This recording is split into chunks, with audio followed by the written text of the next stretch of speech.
Olá, amigos. Boa noite. Bem-vindos a mais um encontro Estudando com Joana de Ângeles, promovido pela nossa Casa MAP, Movimento de Amor ao Próximo.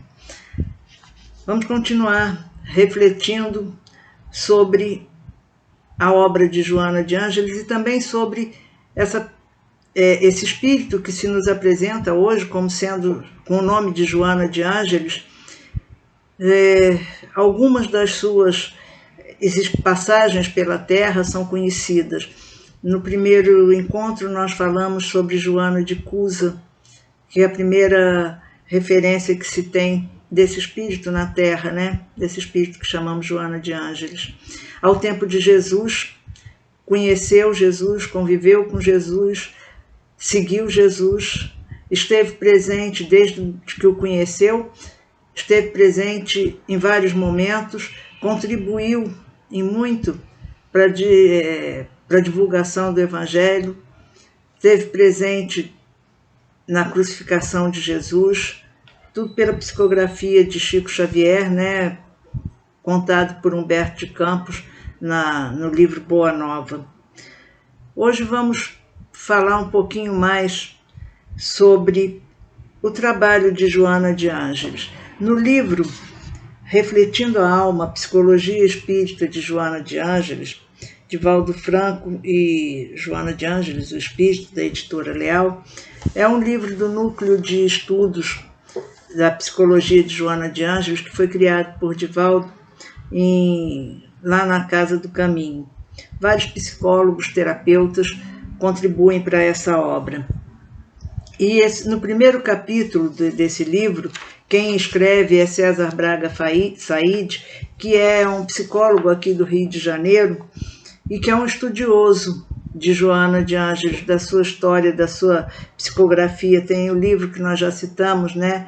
Joana e Jesus, uma história de amor. Ele fala de das várias vivências de Joana no nosso planeta. E ele diz assim, que conhecer detalhes de uma vida é algo sempre útil, à medida que esse conhecimento nos permita refletir sobre a nossa própria existência, independente de seguirmos os mesmos caminhos da personagem que seja objeto da nossa reflexão. É conhecer esse espírito. E ele nos fala de Joana de Ângeles, como autora, como escritora, né? Essa grande obra que ela deixa, tantos ensinamentos. Ele diz assim, que ela escreve pela psicografia de Divaldo, que a dependência de outrem e a transferência das suas responsabilidades para outrem, a necessidade de gurus e guias, ocultam a comodidade mental, moral e emocional disfarçadas de confiança e de afeto por aqueles que sirvam de condutores. Ou seja, ela está nos dizendo que nós somos os autores da nossa história, que precisamos nós encontrarmos os nossos caminhos. Como nos diz no capítulo 6 do Evangelho segundo o Espiritismo, né, o Cristo Consolador, o Espírito de Verdade diz: espíritas, amai-vos, esse é o primeiro ensinamento. Espíritas, instruí-vos, esse é o segundo ensinamento. O Espiritismo nos convida, a doutrina espírita nos convida ao autoconhecimento, a sermos os artífices da nossa própria história, a moldarmos a nossa frágil argila, como também está lá no capítulo 6 do Evangelho segundo o Espiritismo. Deus nos convida a essa criação, somos co-criadores de nós mesmos. E Joana de Ângeles, nessas diversas passagens por esse planeta, né, é um exemplo de superação. A época de Joana de Cusa, ela procura Jesus ainda muito angustiada com a sua vida de casada, com um marido difícil, ou seja, ela não foi desde sempre um espírito iluminado, como ainda não é um espírito iluminado, como ela mesma diz, né? E ele nos diz assim, sobre a obra de Joana de Ângeles. É muito comum em suas mensagens, sempre depois de nos levar pelos mais diferentes caminhos reflexivos, concluir seus textos fazendo alguma referência a Jesus, seja a sua conduta ou algum dos seus ensinamentos. Joana não se coloca como referência, referencia Jesus. Não se entroniza como modelo, mas aponta o mestre de braços permanentemente abertos como verdadeiro guia de todos nós. Não se julga uma psicóloga no sentido estrito, mas sabe do valor terapêutico dos seus livros e, sabendo a quem serve, exorta-nos a aprender com o psicólogo divino, o terapeuta das multidões, com Jesus. Isso também a nos dizer, a reafirmar a necessidade que nós temos de traçarmos os nossos próprios caminhos, de assumirmos a responsabilidade da nossa vida, da nossa existência, do nosso progresso. E uma curiosidade que ele diz aqui é que esse médium, Divaldo, esteve ao seu lado em algumas das suas reencarnações, especialmente ao tempo de Joana de Cusa, como seu filho mais velho, cujas informações a respeito dessa personagem não trazem registro algum sobre ele, e também como um franciscano na Idade Média. Então ele termina o capítulo dizendo assim: ir ao seu encontro, ao encontro de Joana e através dela ao encontro de Jesus, é ir ao encontro de nós mesmos, auxiliados sempre pelo Mestre dos Mestres, aquele que nos aceita incondicionalmente e que acredita no imenso potencial que todos, sem exceção, possuímos. E esse convite que a obra de Joana nos faz ao autoconhecimento, a buscarmos a nós mesmos, o que não é uma tarefa lá muito fácil, né? Como é que a gente se conhece? Jesus nos diz, né? Conhecereis a verdade e a verdade vos libertará. E que verdade é essa?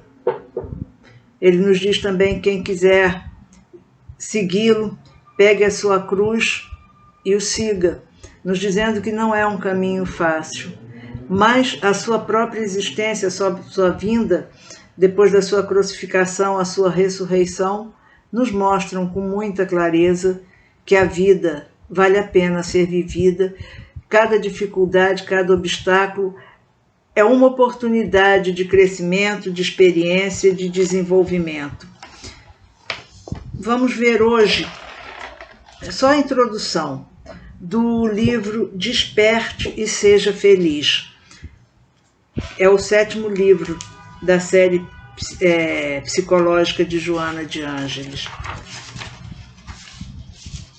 No primeiro livro da série psicológica, o Jesus e a Atualidade, e esse nome, Jesus e a Atualidade, nos diz tanto. O livro nos convida a diversas reflexões, tendo sempre Jesus como molde. E ela nos diz também, em dado momento, no capítulo 18, se não me engano, de Jesus e a Atualidade, ela diz que a doença não é mais do que um sintoma do desarranjo do espírito, em realidade dela o portador. O desarranjo do espírito. E o que é um sintoma? É um indício, é um sinal, é um traço. Alguma coisa não vai bem. E são os nossos sintomas emocionais que nos dizem que alguma coisa não vai bem na nossa alma, espírito encarnado. E a gente vive momentos de extrema dificuldade com a pandemia, com tantas doenças, com tanta briga, tantas convulsões sociais. E aí ela vem com esse título, Desperte e Seja Feliz, aí a gente recorrendo a obras póstumas, na segunda parte, A Minha Iniciação no Espiritismo, em 25 de abril de 1866, os espíritos M e T, não tem os nomes, só as iniciais, nos falam da transição do mundo. E perguntados que sinais se teria de que estamos vivendo, sim, esse momento de transição, eles dizem assim: e como se a destruição não caminhasse com bastante rapidez, ver-se-ão suicídios multiplicarem-se numa proporção inaudita, até entre crianças. E nós estamos presenciando isso. Nós vemos hoje o número de suicídios crescendo assustadoramente, inclusive entre crianças. Jamais se terá visto tão grande número de loucos, pobres desgraçados, que são riscados antes da morte do número de viventes. São estes os verdadeiros sinais dos tempos, e tudo isso se realizará pelo encadeamento de circunstâncias, sem que, como já dissemos, sejam derrogadas nem de leve as leis da natureza. O momento é bastante difícil. Temos todas essas conturbações, estamos vivendo esses 2 anos de pandemia. E o que é que cada um de nós aprendeu nesse período de março de 2020 até hoje? Como foram seus primeiros dias na pandemia? Como são seus dias hoje? Alguma mudança interior? Como está a nossa fé? Como está a sua fé? Como você vê esse momento? O que significa para você, espírito, esse momento que nós estamos vivendo? Tudo nos leva a saber que estamos passando pelo momento de transição. E nós queremos um mundo regenerado, nós queremos sair do mundo de provas e expiações para um mundo de regeneração. Mas só iremos adentrar um mundo de regeneração à medida em que nós nos regeneremos. Conhecereis a verdade, e a verdade vos libertará. Mas como fazer isso? Como é que eu vou me conhecer? Né? Nos livros dos Espíritos também, Kardec faz essa pergunta. E Santo Agostinho diz, qual o meio prático, né? Kardec pergunta qual o meio prático de resistirmos ao arrastamento do mal, e os Espíritos respondem, um sábio da antiguidade já vos disse, conhece-te a ti mesmo. E aí Kardec diz, bom, tudo bem, isso a gente sabe, mas como fazer isso? E aí o Espírito de Santo Agostinho começa dizendo que fazei como eu fazia quando estava na terra, examinai a vossa consciência. Mas o que é para mim a consciência? Quem sou eu? E essas perguntas que Joana vem nos ajudar a responder. Então a gente falou dessa conturbação, dessas dificuldades todas, e aí a gente traz o livro Desperte e Seja Feliz. É possível ser feliz nesse momento de transição? É possível ter felicidade nesse mundo de provas e expiações, onde predomina o mal?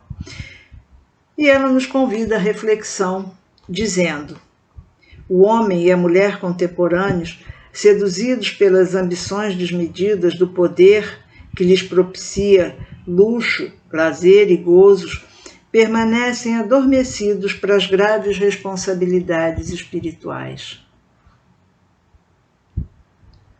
Permanecem adormecidos para as graves responsabilidades espirituais, considerando-as de secundária importância, na vã suposição de que podem remediar a situação íntima a qualquer instante.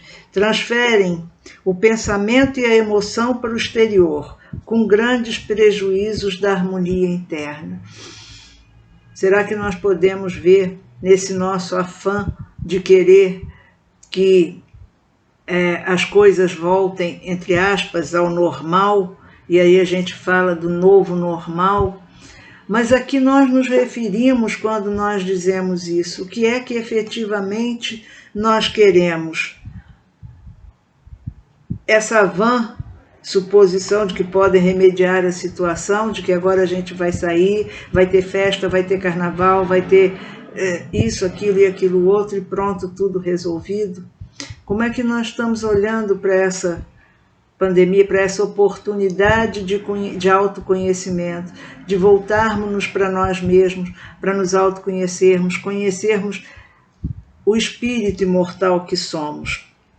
As suas preocupações e anelos giram em torno dos valores materiais, e supondo-se equivocadamente pessoas especiais, incólumes ao sofrimento, às aflições e aos acontecimentos desagradáveis que são inevitáveis, anestesiam-se, olvidados dos fenômenos biológicos em constantes modificações e das ocorrências morais inesperadas, quando não a detestada presença da própria morte ou da sua passagem pelo seu lar.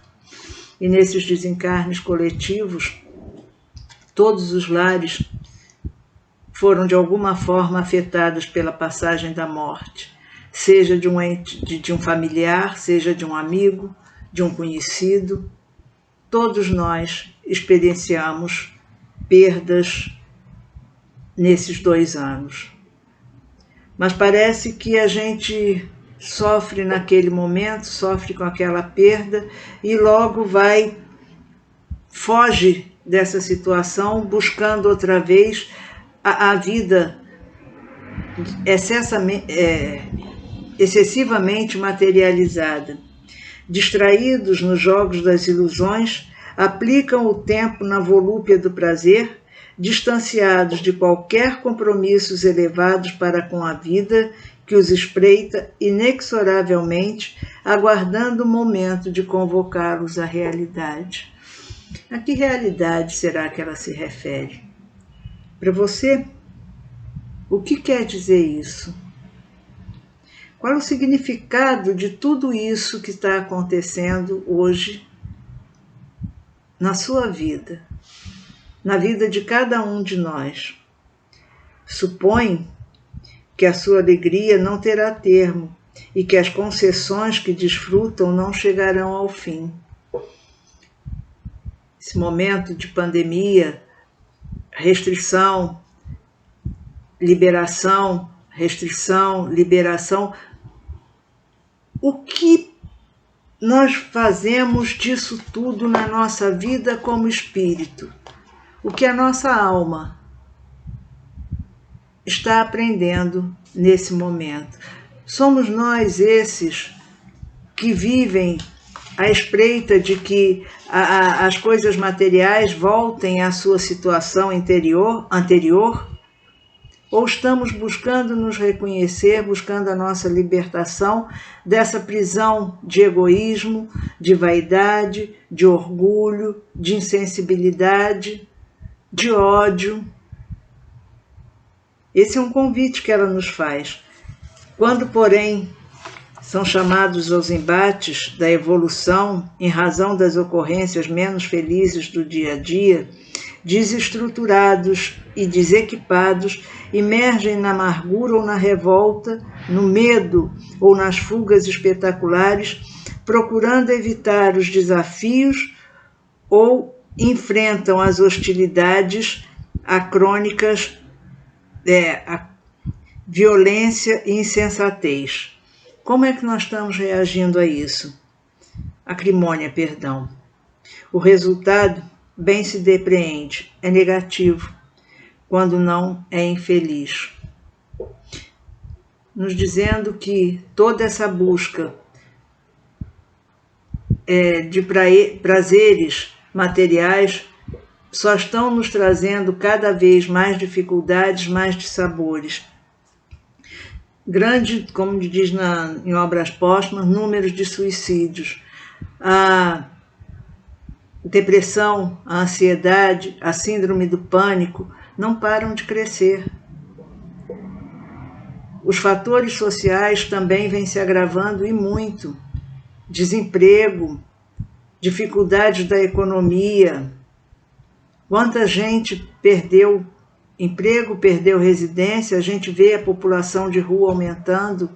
E como eu me porto diante disso? O que isso quer dizer para mim, para o meu espírito imortal? Que mudanças isso está me ajudando a promover dentro de mim? Que arestas podem ser aparadas disso tudo? E ela diz assim: muita falta faz o conhecimento e a vivência da doutrina de Jesus à criatura moderna.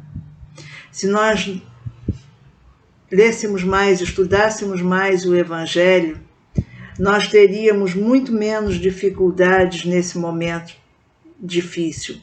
Aí a gente diz: poxa, mas já são 2 anos. O que são 2 anos na eternidade?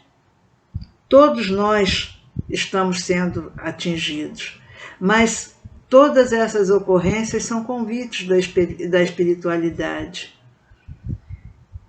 Confundida ou adulterada com fórmulas inócuas ou verbalismos vazios de significado espiritual, é aceita como proposta social relevante ou hábito ancestral mantido sem experiência profunda. A lapidar lição do amor, largamente repetida e pouco experimentada, bastaria para alterar a paisagem moral dos seres, facultando-lhes a felicidade. Então, desperta e ser feliz é despertar do espírito. Quando ela diz aqui, a lição do amor largamente repetida e pouco experimentada, lembra o que Francisco de Assis dizia, né? Que o amor não é amado. Francisco viveu o Evangelho na sua... Ninguém viveu tanto o Evangelho sobre a face da terra como Francisco de Assis. E falar nele nos convida a refletir que, nascido em família rica, num meio social de prazeres materiais e tudo, ele não se sentia feliz. Ele tinha um grande vazio na alma. Vai para as cruzadas, é um cavaleiro, e lá ele é preso. E quando ele vive esses dias de confinamento, de prisão, de doença, de dor, de sofrimento, essa prisão é a libertação de Francisco. Aquele espírito desperta para os verdadeiros valores da vida quando cessam todos os prazeres materiais a que ele tinha acesso e que ele desfrutava. Quando a gente estuda a biografia de Francisco de Assis, a sua juventude foi vivida com seus amigos, em festas, viveu todos aqueles prazeres, mas com um vazio existencial muito grande. E preso ele se liberta. E preso ele ouve uma voz, depois de sair da prisão, doente, volta para Assis, e estando lá na capelinha de São Damião, toda destruída, ele ouve aquela voz que diz: Francisco, reconstrói a minha casa. E ele, aturdido, ele olha para aquela capela e, ok, vamos reconstruir isso aqui. E começa a reconstruir a capela de São Damião, e alguns amigos o ajudam nisso. Até que ele percebe que não era essa a reconstrução, não era essa a igreja que aquela voz chamava para reconstruir. Era a igreja universal, a igreja do Evangelho, a igreja que une todos os homens, a igreja em cada um de nós, o templo sagrado que cada um de nós é. E ele, então, abandonando tudo, se despe em praça pública, o que é muito simbólico também, que ele se despoja de tudo que é material. E ele abraça, como ele diz, a dama pobreza. E é esse Francisco de Assis que vive até os 40 e poucos anos, que abraça a pobreza. E outro ato simbólico e relevante na vida de Francisco, que tinha verdadeiro horror aos leprosos, que eram comuns naquela época ainda, ele abraça um leproso. Ele abraça as nossas feridas, ele abraça a nossa humanidade tão danificada, tão prejudicada pelo egoísmo, pela vaidade, por todas essas coisas que compõem ainda a nossa humanidade. E ele serve de exemplo, ele se espelha em Jesus, ele é um reflexo de Jesus. E segue Joana dizendo, então, em razão disso, há muita alegria ruidosa, volumosas explosões festivas, campeonatos de gozos e pouca harmonia nos seres humanos. Multiplicam-se as glórias da inteligência, mas também os conflitos de sentimento. Que faz ligação com obras póstumas, das dores, dos suicídios, da loucura. Seres vazios deambulam em todas as direções, viandantes que perderam o sentido existencial, embriagam-se nas utopias para fugirem de si mesmos e dos outros. Ora, na medida em que nós fugimos de nós, impossível encontrar o caminho da cura, do tratamento, e aí nós ficamos buscando tratar sintomas apenas. Eu tenho dor de cabeça, eu tomo um remédio, eu estou ansioso, eu quero um remédio. Muitas vezes é necessário sim o remédio, mas a gente tem horror de ouvir falar que precisa de um psiquiatra. Imagina, isso é coisa para maluco. Não é o meu caso. Porque o preconceito e a nossa vaidade, nós nos achamos inatingíveis pelos processos de adoecimento mental, que são o adoecimento do espírito. E se estamos reencarnados no mundo de provas e expiações, somos sim espíritos doentes.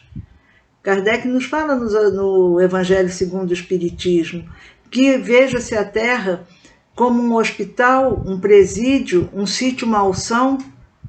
Ninguém precisa de um hospital, citação. Então, se nós estamos nesse hospital encarnados, somos espíritos portadores de patologias, sim. A maior delas, o egoísmo, nos dizem os espíritos, os bons espíritos. E junto com o egoísmo, caminham de mão dadas o orgulho. E como nós somos orgulhosos e egocentrados, à medida em que sequer aceitamos a possibilidade de que precisamos de auxílio terapêutico, seja na área de psicologia, na psiquiatria, pelo menos na área de psicologia, psique é alma.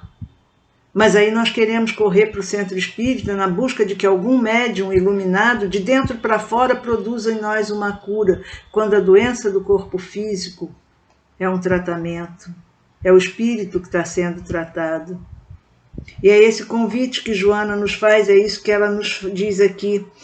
O espiritismo chega nesse momento grave como resposta do céu generoso à terra aflita, oferecendo diretrizes, equipamentos e luzes que proporcionam paz. Então, todos esses processos que nós estamos passando são processos terapêuticos, processos curadores. É necessário que haja um despertamento para os valores do espírito eterno, a fim de que se consiga a identificação consigo mesmo e com o bem. E o que é o bem? Nós desejamos, paz e bem, nós nos dizemos tantas vezes. O que realmente é isso para mim? O bem é Deus, é toda a sua grandeza. A paz de Cristo, quando ele nos diz, eu vos deixo a paz, eu vos dou a minha paz, não a dou como o mundo a dá. A paz que vem de Cristo é muito maior, porque é a paz do Espírito imortal. É a paz da parte nobre que nos compõe. Ainda nesse livro, né, do Refletindo a Alma, diz assim, a psicologia apresentada por Joana de Ângeles tem como base os princípios fundamentais da doutrina espírita, que são crença em Deus, na imortalidade da alma, na comunicabilidade dos espíritos, na reencarnação e na pluralidade dos mundos habitados.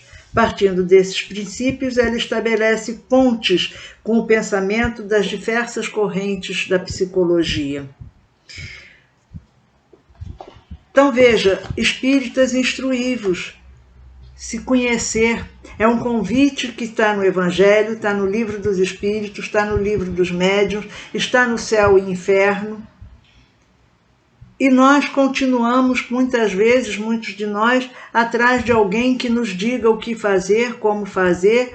Queremos o passe, não como algo que vem fortificar, nos dá força para buscarmos o nosso caminho, mas muitos de nós querem aquilo como uma coisa mágica. Água fluidificada que vai curar a minha úlcera, a minha gastrite, mas eu continuo com raiva, eu continuo intolerante, eu continuo inflexível, eu continuo com orgulho, eu quero que a gastrite desapareça com água fluidificada. Vai até trazer um alívio. Mas se eu não fizer a minha parte, que é olhar para mim, é me conhecer, é me reconhecer na minha humanidade, e o humano é imperfeito, não vou conseguir chegar rápido a lugar nenhum. Aliás, a ideia não é de que seja rápido, é de que seja efetiva essa caminhada, né? Então, ela nos diz aqui, reunimos nessa pequena obra 30 questões de desafio que ocorrem com frequência e aturdem as criaturas humanas, sem pretensão de equacioná-las. Veja, sem pretensão de equacioná-las, apresentamos angulações otimistas e abrimos espaços para uma visão espiritual positiva do comportamento. Não adimos conceitos novos que já não sejam conhecidos. Antes, os reapresentamos em linguagem própria para esse tempo de perturbação e de sofrimento, aguardando que o caro leitor medite em nossas palavras e encontre a plenitude. Convidamo-lo a que desperte e seja feliz. Então ela já está nos dizendo que o despertar depende de nós. Se eu não quero, se eu não aceito, ok, meu livre-arbítrio será respeitado, mas as consequências são inevitáveis. E ela vai abordar questões aqui, como as incompreensões, reclamações indevidas, arrependimento e reparação, e a gente vai encontrar no Céu e Inferno os espíritos nos falando sobre o arrependimento e a reparação, né? Como é que a gente pode viver, como é que a gente pode renascer de uma situação de conflito. O que a gente precisa? Primeiro, se arrepender do ato. E arrepender é reconhecer que, poxa, não era isso que eu devia ter feito, mas agora eu já fiz. Eu preciso expiar esse meu erro. Expiar não como uma punição, você fez, está de castigo. Expiar para aprender a não fazer. Expiar como oportunidade de aprendizado. E, por fim, a reparação, que é a oportunidade de cada reencarnação. É reparar aquilo que nós fizemos de errado, que nós já nos arrependemos e que nós, enquanto no mundo espiritual, pedimos a oportunidade de uma reencarnação para repararmos tudo isso, reconstruirmos esse nosso espírito, reconstruirmos essa alma, melhor dizendo, que ainda tem tanto a aprender. Aí ela vai falar sobre o médico interno, dor, reparação, cura, planificação íntima, orações solicitadas, mecanismos de evolução. São grandes os ensinamentos que ela nos traz.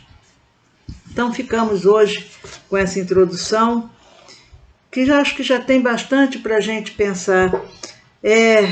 E como ela diz aqui, quando a gente leu aqui no início, né? Não tem guru, ninguém para dizer, olha, faz isso, faz aquilo outro.